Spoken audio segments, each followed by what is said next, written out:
Les salutations. Je m'appelle Alexandre. À la demande générale de nos téléspectateurs, je montrerai ce qui se passe dans la ville de Luhansk. Je montrerai également comment ma maison a été endommagée. Je vis dans l'est de l'Ukraine et c'est arrivé. Il y a des combats acharnés près de chez moi. Nous n'avons guère fait attention aux obus. Mais quand les lumières se sont éteintes, c'était déjà désagréable. Vous voyez un éclair lumineux ?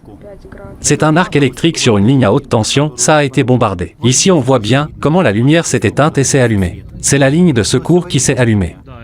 Cette ligne est également brisée. Un demi-million de personnes ont perdu l'électricité.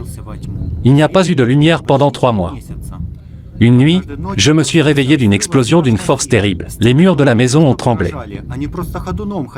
Les meubles sont tombés, des éclairs des explosions ont brillé. Il faisait très noir. J'ai couru dans le sous-sol.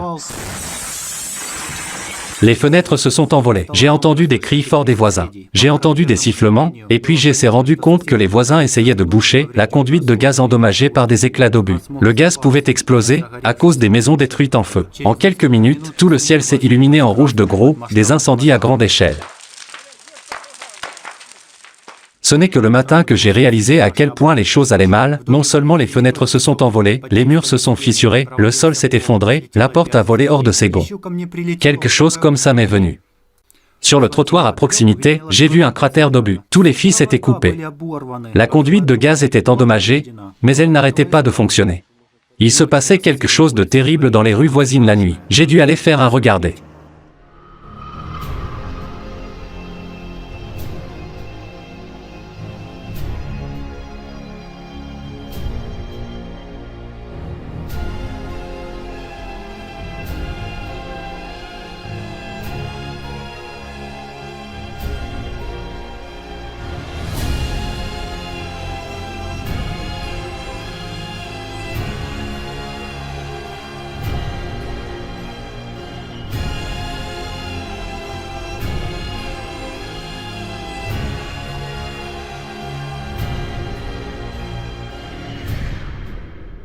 Il n'y a personne au poste de contrôle.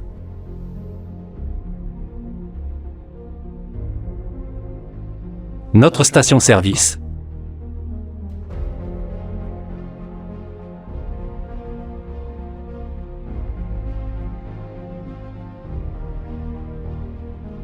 Notre magasin.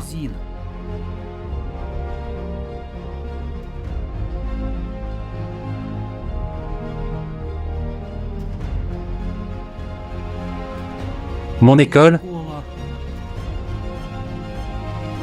ne fonctionne plus.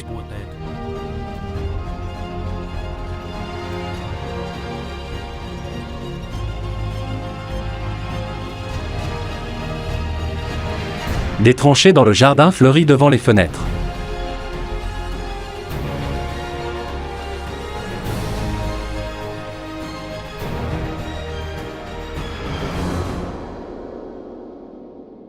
C'est tout pour l'instant. Ну а в следующем ролике мы покажем, что происходит в центре и в других частях Луганска. Также покажем, как изменилась жизнь людей в столь необычных условиях.